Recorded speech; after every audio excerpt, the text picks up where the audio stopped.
오늘 요한일서 3장 13절에서 18절 본문을 통해 예수는 사랑이다 라는 제목으로 하나님의 말씀을 증거하겠습니다. 여러분, 예수님의 본질이 무엇일까요? 그렇죠. 오늘 설교의 제목과 같죠? 예수의 본질은 사랑입니다. 그러면 예수님에 의해 구원을 받은 우리 인간의 본질은 무엇일까요? 그 역시 사랑입니다. 우리가 사랑해야 하는 것만 아니라 우리의 존재 본질 자체가 사랑이라는 것입니다. 여러분, 하나님의 본질은 무엇일까요? 역시 사랑입니다. 우리 같은 요한일서니까 한번 찾아보죠. 4장 16절 말씀입니다. 같이 읽습니다. 하나님이 우리를 사랑하시는 사랑을 우리가 알고 믿었노니 하나님은 사랑이시라. 사랑 안에 거하는 자는 하나님 안에 거하고 하나님도 그의 안에 거하시느니라. 아멘. 하나님이 우리를 사랑하시는 것만 아니라 하나님 존재 자체가 사랑이라는 겁니다. 그러니까 내가 하나님 안에 있다는 것은 사랑 안에 있다는 겁니다. 내가 사랑 안에 있어야 하나님 안에 있는 것입니다. 오늘은 어머니 주일입니다. 어머니의 사랑이 하나님의 사랑과 가장 많은 공통점이 있는 것 같습니다. 왜냐하면 어머니의 사랑은 희생적 사랑이기 때문입니다. 또 어머니의 사랑은 자기의 몸의 일부나 전부를 내어주는 사랑이기 때문입니다. 일제강점기 시대 이흥렬이라는 청년이 있었습니다. 이 청년이 음악을 전공했고 더 많이 공부하려고 일본으로 건너갔습니다. 그런데 일본에서 음악 공부를 하다 보니까 피아노가 없이는 안 된다는 것을 알게 되었습니다. 그래서 어머니에게 자기의 뒷바라준 어머니에게 죄송한 편지를 보냈습니다. 어머니, 제가 피아노가 없어서 더 이상 음악 공부를 할 수 없습니다. 한국으로 돌아가겠습니다. 그러자 그 어머니가 그 편지를 받자마자 그날부터 이 산으로 들러 다녔습니다. 그리고 온 산에 있는 솔방울을 팔아 무려 400원이라는 거금을 만들어 아들에게 보냈습니다. 그 당시의 1원이 지금 금 반돈 정도 된다고 합니다. 그러니까 한 18만 원 정도 되니까 그 400원은 무려 7,200만 원 정도 됩니다. 여러분, 솔방울을 주워다가 팔아서 7,200만 원을 만들려면 얼마나 온 산을 뒤지고 다녔겠습니까? 그 아들은 그 돈으로 피아노를 사서 공부를 계속할 수 있었고 아주 훌륭한 음악가가 되었습니다. 그리고 그가 처음으로 작곡한 그 곡의 이름이 어머니의 마음입니다. 낳으실 때 괴로움 다 잊으시고 기를 때 밤낮으로 애쓰는 마음, 진자리 마른 자리 갈아 뉘시며 손발이 다 닳도록 고생하시네.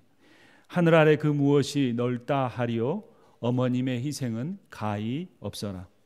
어려서는 안고 업고 일러주시고 자라서는 문에 기대어 기다리는 마음, 알을 싸 그릇 뗄 싸 자식 생각에 고우시던 이마에는 주름이 가득.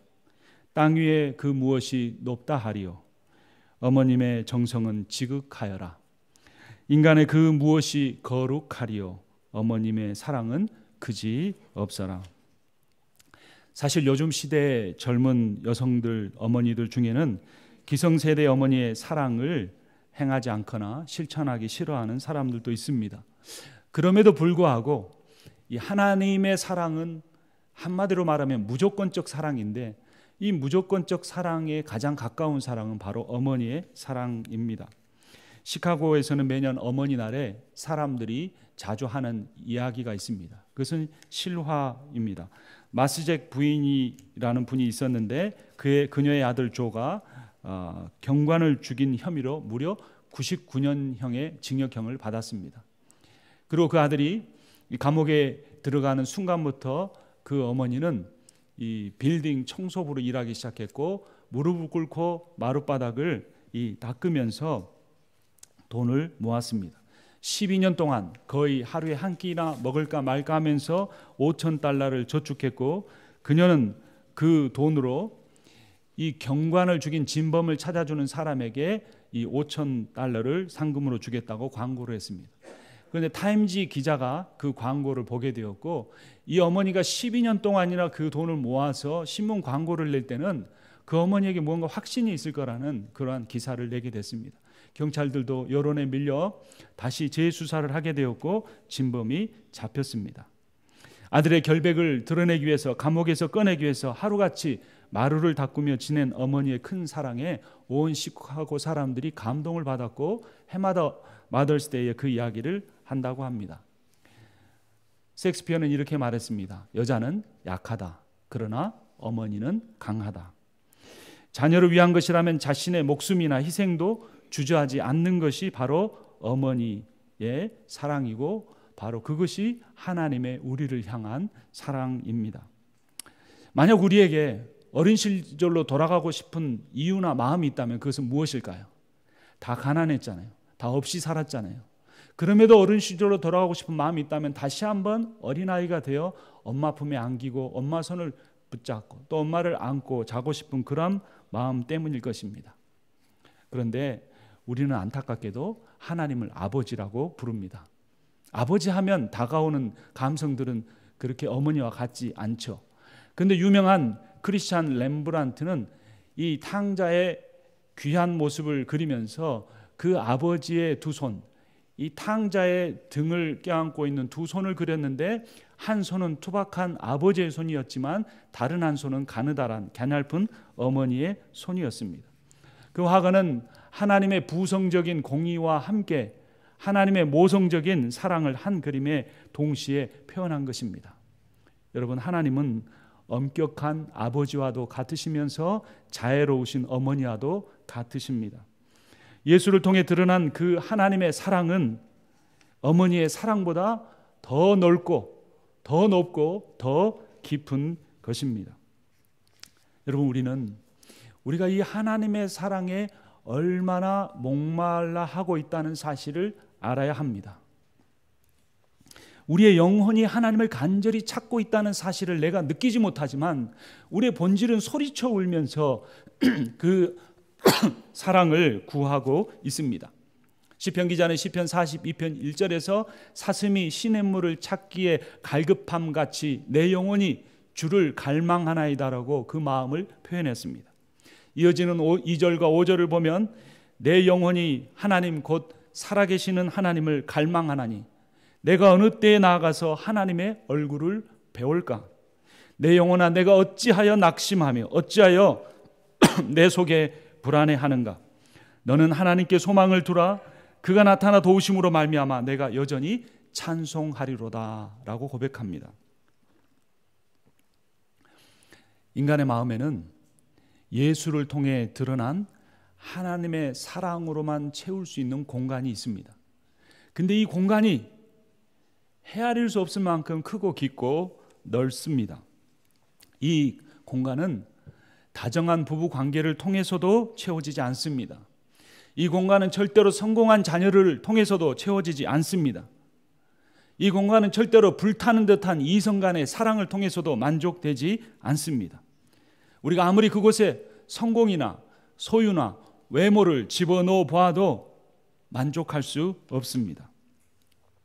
우리는 소유나 성공이나 외모는 오래 가지 않는다는 것을, 아니 그것만 아니라 우리 인생 자체가, 우리 목숨 자체가 어느 날 모든 것을 그대로 두고 홀연히 떠나야 한다는 것을 잘 알고 있습니다. 유한한 인생에 대한 한탄이 영원하신 하나님에 대한 갈망으로, 또 우리를 그 유한한 그 생명에서 영원한 생명으로 이끌어 주실 하나님에 대한 갈망으로 우리는 굶주려 있는데, 우리는 그것이 아닌 세상의 다른 것들을 좇고 살 때가 있다는 것입니다. 우리는 오직 예수 그리스도를 통해서만 이 하나님의 사랑을 우리의 마음에, 우리의 인격 안에 부을 수 있고 만족할 수 있습니다. 왜 그럴까요? 오늘 본문 16절 말씀 함께 읽겠습니다. 3장 16절입니다. 그가 우리를 위하여 목숨을 버리셨으니 우리가 이로써 사랑을 알고 우리도 형제들을 위하여 목숨을 버리는 것이 마땅하니라.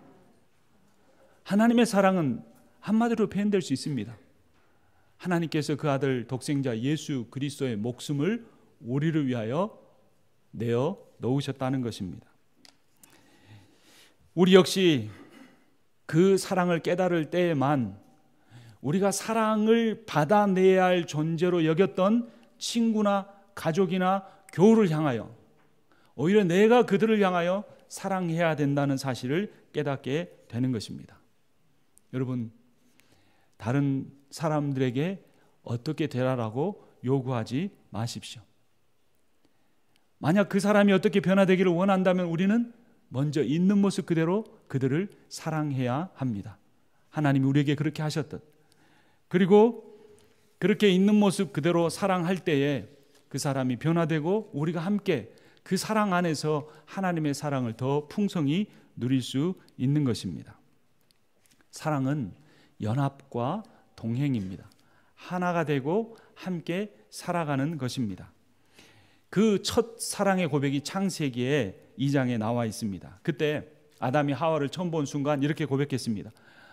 그것을 공동 번역으로 보면 드디어 나타났구나. 내 뼈에서 나온 뼈여, 내 살에서 나온 살이로구나 라고 감탄했습니다.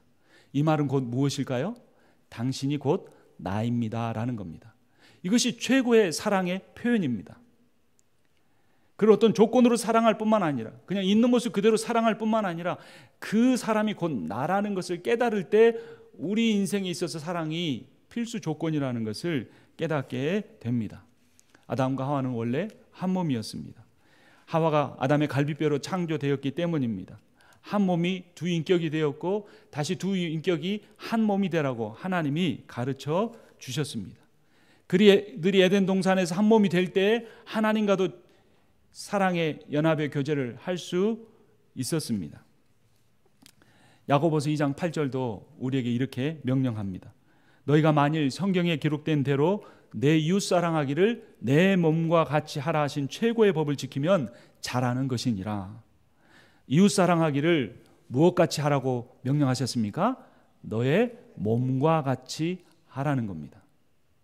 여기 지금 함께 앉아서 예배드리는 내 옆에 있는 교우가 내 몸의 일부분이라는 겁니다.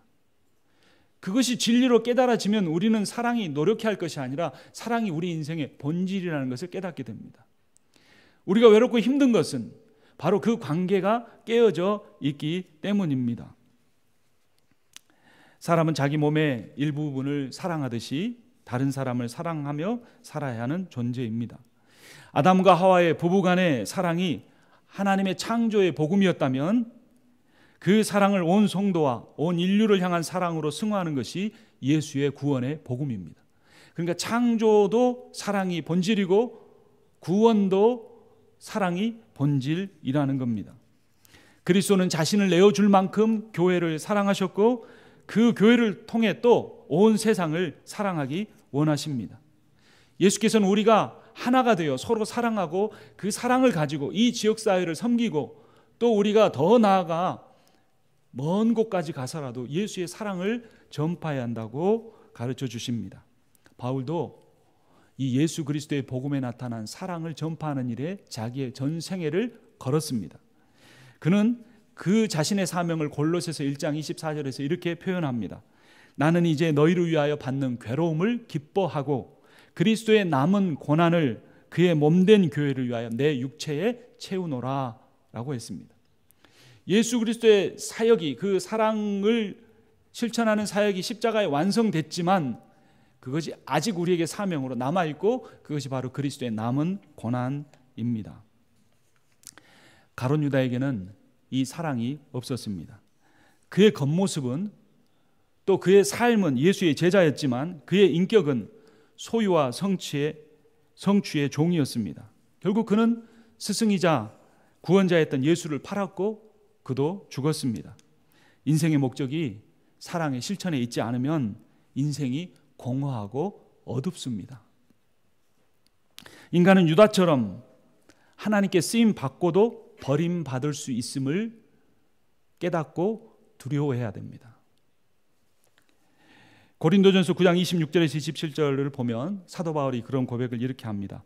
그러므로 나는 다름질하기를 향방 없는 것 같이 아니하고 싸우기를 허공을 치는 것 같이 아니하며 내가 내 몸을 쳐서 복종하게 함은 내가 남에게 전파한 후에 도리어 버림을 받을까 두려워함이로다. 창조 전의 어둠과 타락 후의 죄와 사망의 상태에서 벗어나는 길은 오직 사랑뿐입니다. 14절은 그것을 명확하게 이렇게 표현합니다. 14절 말씀 함께 읽겠습니다. 우리는 형제를 사랑함으로 사망에서 옮겨 생명으로 들어간 줄을 알거니와 사랑하지 아니하는 자는 사망에 머물러 있느니라. 사랑이 없는 중립 상태는 없습니다. 사랑하지 않는 사람에게는 그 사랑 대신 미움이 있습니다. 15절 함께 읽겠습니다. 그 형제를 미워하는 자마다 살인하는 자니 살인하는 자마다 영생이 그 속에 거하지 아니하는 것을 너희가 아는 바라. 하나님의 사랑은 눈먼 사랑이 아닙니다. 그 하나님의 사랑은 무능력하지도 않습니다. 하나님의 사랑은 어떤 사람이라도, 어떤 죄인이라도, 어떤 연약한 사람이라도, 어떤 부족한 사람이라도 구원하실 수 있습니다. 또 그 하나님의 사랑은 어떤 이기적인 사람이라도 변화시켜 사랑으로 충만하고 그 사랑을 전파하며 그 사랑을 실천하는 사람으로 만들 수 있습니다. 사랑의 실천이라는 이 주제가 그 정의로운 사랑이라는 주제와 연결이 됩니다. 정의는 사랑의 반대말이 아니고 사랑의 다른 표현입니다. 정의가 없는 사랑이란 존재하지 않는다는 겁니다. 사랑은 정의를 세우는 것이지 그것을 허무는 것이 아닙니다. 그러니까 하나님의 나를 향한 사랑이 다른 사람을 향한 불의가 될 수 없다는 겁니다. 그것이 영화 밀양의 주제입니다. 제가 몇 번 설교 시간에 말씀드렸죠. 한 여인이 유괴범에게 아이의 생명을 잃었습니다. 그녀는 괴로워하다가 예수를 믿게 되었고 유괴범을 용서하려고 그가 있는 교도소로 찾아갔습니다. 하지만 그는 이미 예수를 만났다고 말했습니다. 그는 이제 하나님의 용서와 사랑을 받았으니 사람의 용서가 필요 없다고 말했습니다. 자신감에 차고 거룩한 표정을 한 그는 떨면서 망설이는 그녀에게 내가 만난 예수를 당신도 만나보라고 권하기까지 했습니다. 그의 얼굴은 너무나 성스러워 보였고 구원의 확신으로 가득 차 있었습니다. 그 유괴범은 정말로 하나님을 만났을까요? 하나님의 사랑은 무조건적이라고 말하지 않습니까? 하나님의 사랑은 모든 죄를 덮는 것이라고 사람들이 생각하고 있지 않습니까? 그렇다면 그 사람도 구원받은 것이 돼야 하겠죠. 그러나 결코 그럴 수 없습니다. 사랑은 정의로운 것이기 때문입니다. 하나님은 자신이 죽인 아들의 어머니 앞에 무릎을 꿇고 평생 사죄하며 살겠다고 회개하지 않는 그 사람을 절대로 용서하지 않으실 겁니다. 정의가 없는 사랑은 사랑이 아니기 때문입니다. 그 유괴범은 구원을 받았다고 착각할 뿐입니다. 교도소에서 예배드리고 찬송하고 간증하고 다닌다고 구원받았다고 착각하는 것입니다. 정의가 없는 사랑이 아니듯이 사랑이 없는 정의도 문제가 있습니다.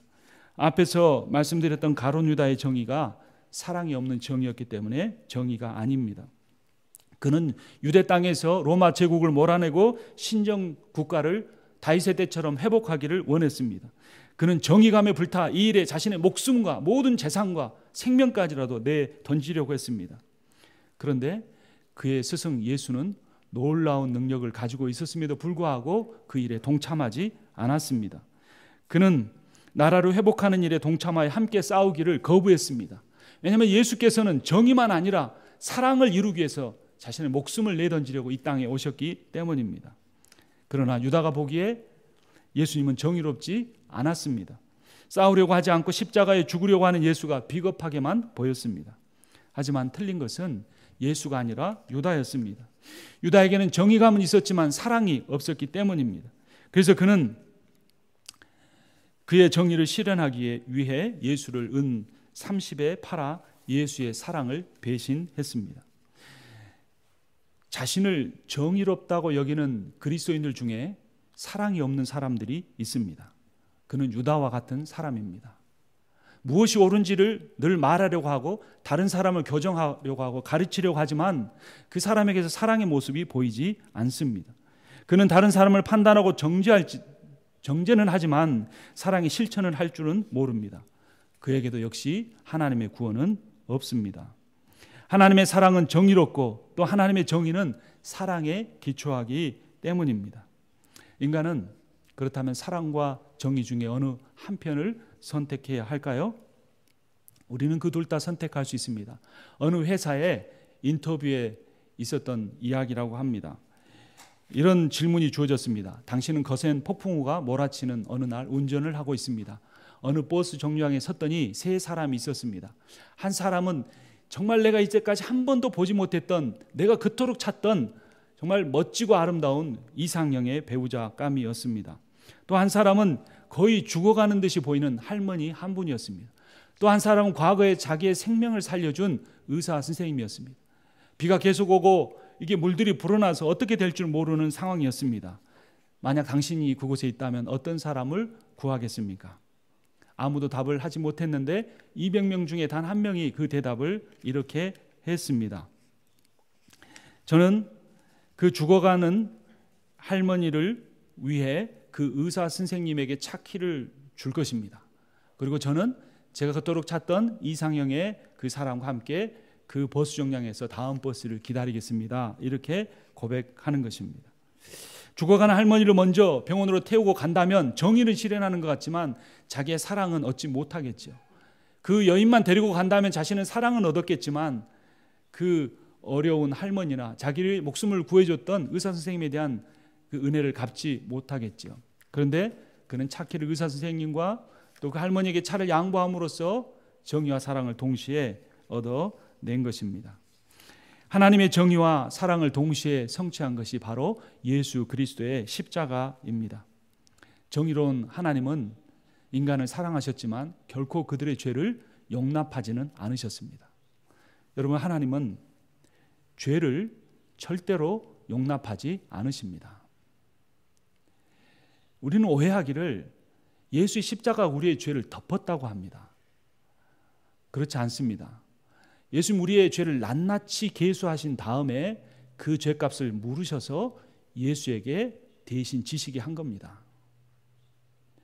공짜로 우리 죄가 없어진 것이 아니라는 것입니다. 그렇기 때문에 기독교인의 사랑은 이기적이지 않고 정의로운 것이 되어야 합니다. 나의 이기적인 사랑이 다른 누구에겐가 고통이 되어서는 안 되는 것입니다.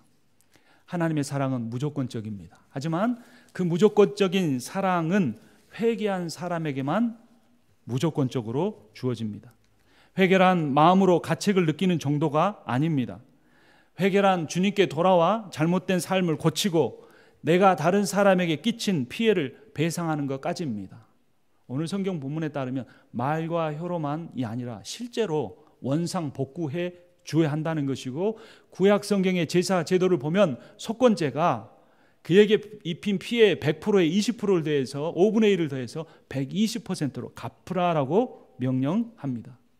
예수님은 신약 성경에서 네가 예배 드리러 가는 도중에 누군가 화해하지 못한 일이 있으면 그에게 입힌 피해를 실제로 갚지 못한 일이 있거든 예배를 드리러 가는 일을 중단하고 먼저 그 사람과 화해하라라고 말씀하셨습니다.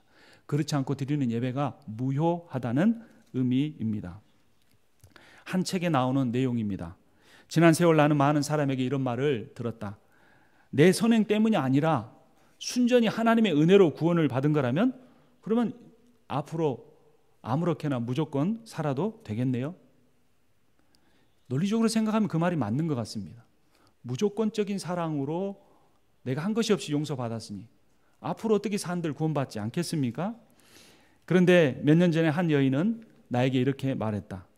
내가 만약 내 선행으로 구원받았다면 나는 마치 권리를 지닌 납세자와 같을 것입니다. 나는 내 의무를 다했으니 이제 하나님으로부터 상당한 수준의 삶을 누릴 자격이 있는 거지요. 하지만 정말 내가 하나님의 무한한 희생을 통해서 구원받은 것이라면 그분이 내게 요구할 수 없는 일이란 하나도 없습니다 라고 고백했습니다. 그녀의 말처럼 예수님이 정말 우리를 값없이 구원해 주셨다면 이제 우리는 우리 자신의 것이 아니라 우리를 값주고 사신 바로 예수 그리스도의 것이 되어야 합니다. 하나님은 이 사랑을 우리에게 가르쳐 주시기 위해 율법을 주셨습니다. 율법을 대표하는 것은 십계명이고 십계명의 1계명부터 4계명은 하나님 사랑이고 오늘이 어머니 주일인데 그 이웃관계의 계명 5계명부터 10계명까지의 첫 번째 5계명이 내 부모를 공경하라라는 것입니다. 그런데 사람들은 이 10계명의 정신인 하나님 사랑과 이웃 사랑을 실천하지 않고 오히려 그 계명을 가지고 형식적으로 혹은 위선적으로 지키는 척만 했습니다. 사실 율법은 우리가 다 지킬 수 있기 때문에 주어진 것이 아닙니다. 우리로 하여금 우리가 하나님의 요구를 다 만족시킬 수 없다는 것을 깨닫게 하고 또 우리의 죄가 무엇인지를 정확하게 드러내기 위해서 주어진 겁니다. 근데 어떤 사람은 반대로 자신의 죄를 드러내기 위해 주어진 율법을 자신의 죄를 감추고 위장하는 데 사용합니다. 마태복음 6장 2절 이하는 이러한 삶에 대해서 이렇게 경고합니다. 그러므로 기도할 때에 외식하는 자가 사람에게서 영광을 받으려고 회당과 거리에서 하는 것 같이 너희 앞에서 나팔을 불지 말라. 진실로 너희에게 이르노니 그들은 자기 상을 이미 받았느니라. 종교적인 행위나 몇 가지 말로 거룩한 척 외식하며 살고 자기 죄를 인정하지 않고 사는 사람의 특징은 다른 사람의 연약함을 비판하고 정죄하는 것입니다. 아무도 율법 준수를 통해 율법의 정신을 그 정신인 사랑을 실천하지 못했기 때문에 예수께서 하나님에 대한 온전한 순종과 죽음을 통해 율법의 정신인 하나님의 사랑과 이웃 사랑을 이루신 것입니다. 그래서 우리도 역시 그 예수 안에 살면서 그 사랑을 실천하며 살려고 해야 하는 것입니다. 그리고 그 사랑은 앞서 말씀드린 것처럼 연합과 동거를 통해 이루어져야 합니다. 함께 지내고 함께 살아감을 통해서 사랑하고 섬김을 통해서 그 사랑을 이루어 가야 합니다. 18절 말씀 함께 읽겠습니다. 자녀들아, 우리가 말과 혀로만 사랑하지 말고 행함과 진실함으로 하자. 만약 강아지를 보고 나는 너가 정말 미워 하고 강아지 이렇게 쓰다듬어 주면 강아지가 어떻게 반응할까요? 꼬리를 살랑살랑 흔들면서 그 사람한테 더 가까이 가려고 할 겁니다. 근데 강아지에게 난 널 사랑해 하고 소리를 빽 지르면서 머리를 탁 때리면 어떻게 하겠습니까? 강아지가 짖으면서 그 사람을 물어버릴 겁니다. 강아지도 그걸 안다는 겁니다. 말이 중요한 것이 아니라 행동이 중요하다는 것을. 내가 누군가에게 사랑한다고 말하기 때문에 하나님을 찬송하는 말을 했기 때문에 했느냐 안 했느냐 그것이 중요한 것이 아니라 그 말에 진짜 사랑하는 마음이 있고 그 뒤에 행동이 따르느냐 따르지 않느냐가 중요하다는 것입니다. 그래서 그 행함과 진실함을 어떻게 표현합니까? 3장 17절 말씀 우리 함께 읽겠습니다. 누가 이 세상에 재물을 가지고 형제의 궁핍함을 보고도 도와줄 마음을 닫으면 하나님의 사랑이 어찌 그 속에 거하겠느냐. 소유와 성공이 우상인 시대에서 우리가 살아가면서 진정한 사랑이란 자신의 소유를 이웃과 나누고 다른 사람을 섬기는 삶을 사는 것입니다. 바울은 돈 버는 목적이 구제하기 위해서라고까지 이야기했습니다. 에베소서 4장 28절을 보면 도둑질하는 자는 다시 도둑질하지 말고 돌이켜 가난한 자에게 구제할 수 있도록 자기 손으로 수고하여 선한 일을 하라. 또한 사랑이란 다툼과 허영을 버리고 다른 사람을 나보다 낫게 여기며 내 일만 하는 것이 아니라 공동체 일도 돌보는 것입니다. 우리 빌립보서 2장을 한번 찾아보겠습니다. 에베소 다음에 빌립보서입니다. 제 성경으로 신약성경 319페이지입니다. 빌립보서 2장 2절부터 4절까지 교독하겠습니다.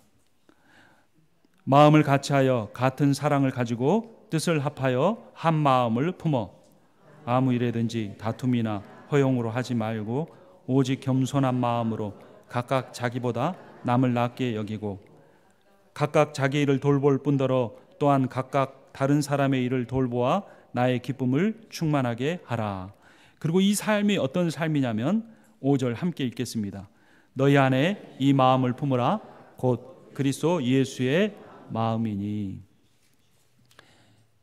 그 뒤의 내용을 보면 예수께서 이 땅에 오셔서 십자가에 죽기까지 하나님 말씀에 순종했고, 그로 인하여 우리의 구원을 이루고 하나님 보좌 우편에 앉아 영광을 받으신다는 내용입니다. 마태복음 25장을 보면 주님을 사랑하는 것이 무엇인가에 대해서 가르쳐 주는데, 그것은 가장 작은 자를 섬기는 것이라고 강조합니다. 주님은 이것을 가지고 천국을 들어가는 기준으로 삼으셨습니다. 모든 성도가 그렇게 살아야 하고, 특히나 직분자는 이러한 나눔과 섬김의 헌신의 본을 더 보여야 합니다. 누가복음 12장 47절 48절을 보면 모르고 행하지 않는 사람은 덜 맞지만 알고 행하지 않는 사람은 많이 맞는다라고 강조하고 있습니다. 톨스토이는 그리스도인은 호감이 가지 않는 사람이나 심지어 미운 사람이라고 할지라도 사랑해야 한다라고 말합니다. 왜냐하면 어떤 사람에게 하나님의 진실한 사랑이 있는지 여부는 그가 미워하는 사람을 어떻게 대하느냐에 달려 있기 때문이라고 가르쳐 줍니다. 여러분, 하나님은 우리를 사랑하십니다.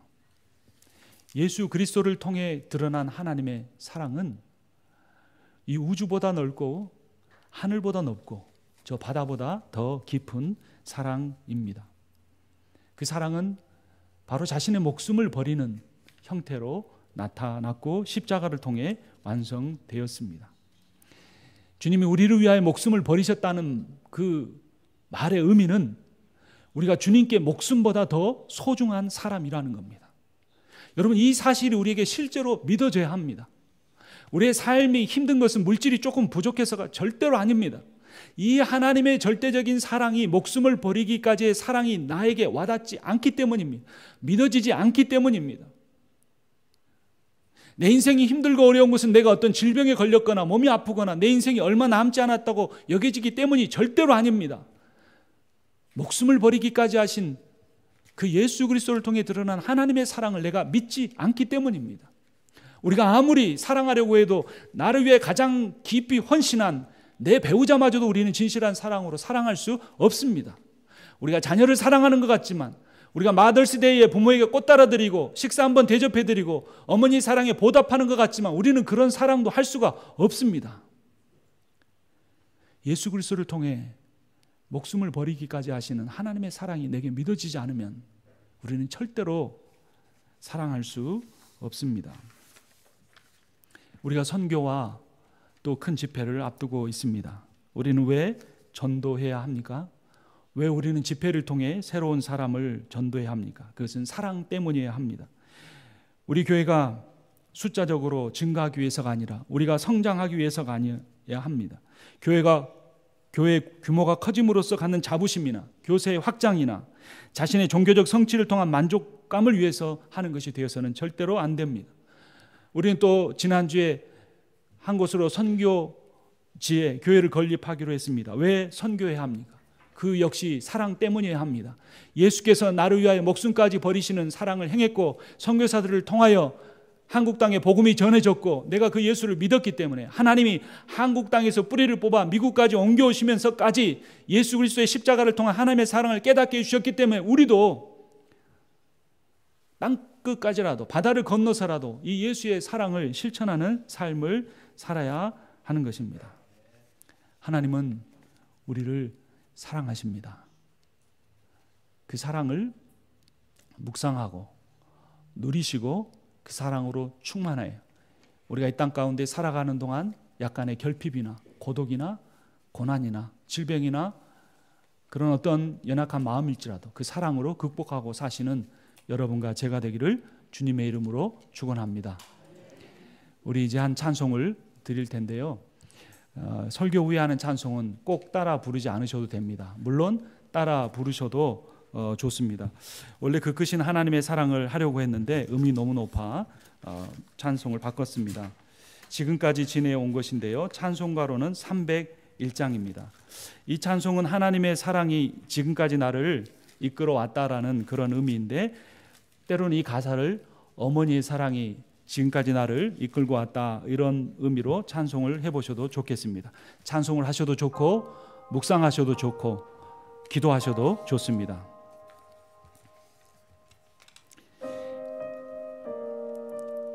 지금까지 지내온 것 주의 크신 은혜라. 한이 없는 주의 사랑 어찌 이루 말하랴. 지금까지 지내온 것 주의 크신 은혜라.